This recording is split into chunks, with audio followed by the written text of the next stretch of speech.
Hola, bienvenidos al Vodcast del Futuro.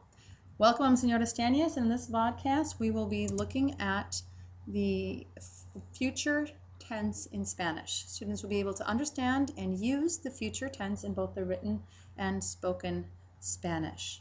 Make sure that you have your grammar packet with you, but you will also need your notebooks to be taking down additional notes as well as writing down examples for this vodcast. So first off, we're going to look at the forms of the future tense.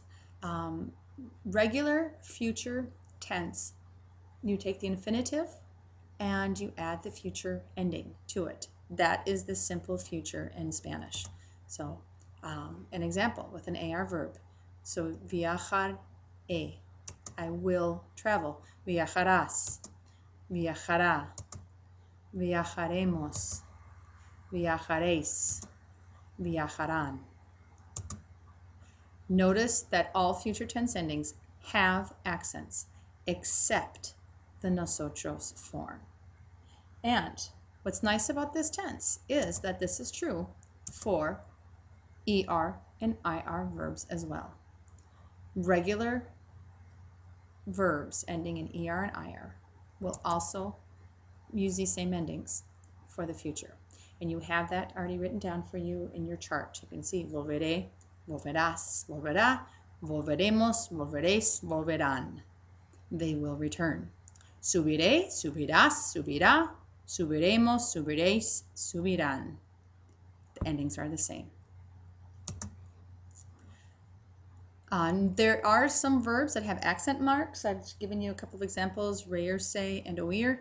They lose that accent where it is, and because the accent needs to go on to the future ending. So mañana oirás un grupo fenomenal. Tomorrow you will hear a phenomenal group.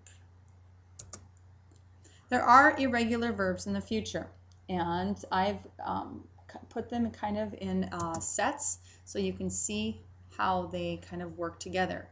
One group, you take out the E in the infinitive. They are these verbs. So, caber, cabré.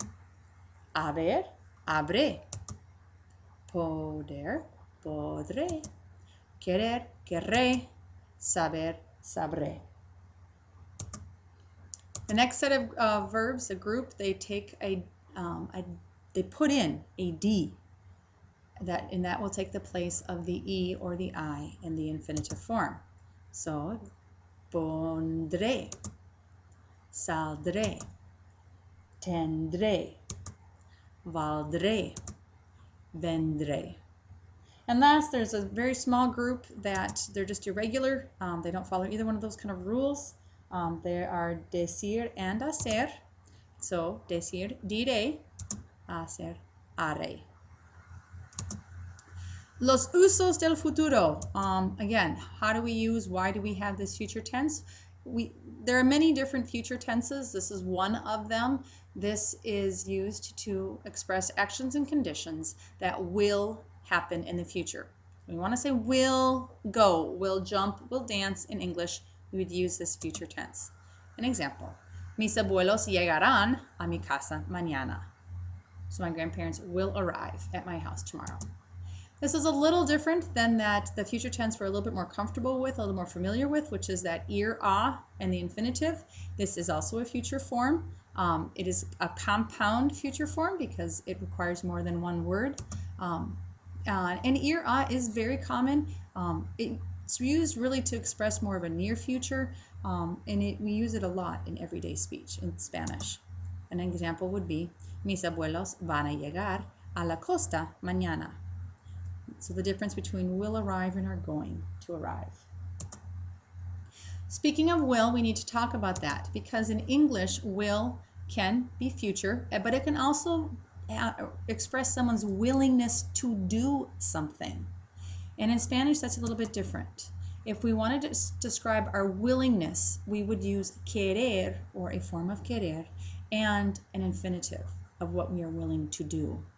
So, an example, ¿quieres contribuir a la protección del medio ambiente? Again, will you contribute to the protection of the environment, is what we'd say in English. Quiero ayudar, pero no sé por dónde empezar. I'm willing to help, but I don't know where to begin. So that would be a different way to use will, Spanish to English, English to Spanish. Again, I mentioned that we can use the future tense to express conjecture or probability. So in Spanish, it is used this way even if we're talking about a present event. It's the idea, some example would be like, ¿Qué hora será?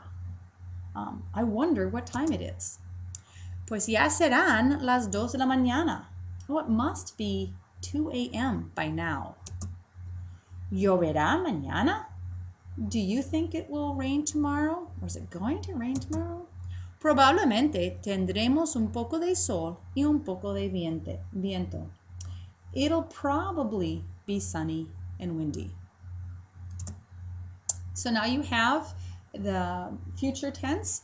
You have a práctica escrita below this podcast. You need to write a summary en español, 5 a 6 oraciones. What did you learn in this podcast? The next, you will need to write 4 sentences using the future, not ir a in infinitive, but this future tense. And then finally, please try to think of writing 1 or 2 questions for me or doubts that you might have. Gracias y hasta mañana.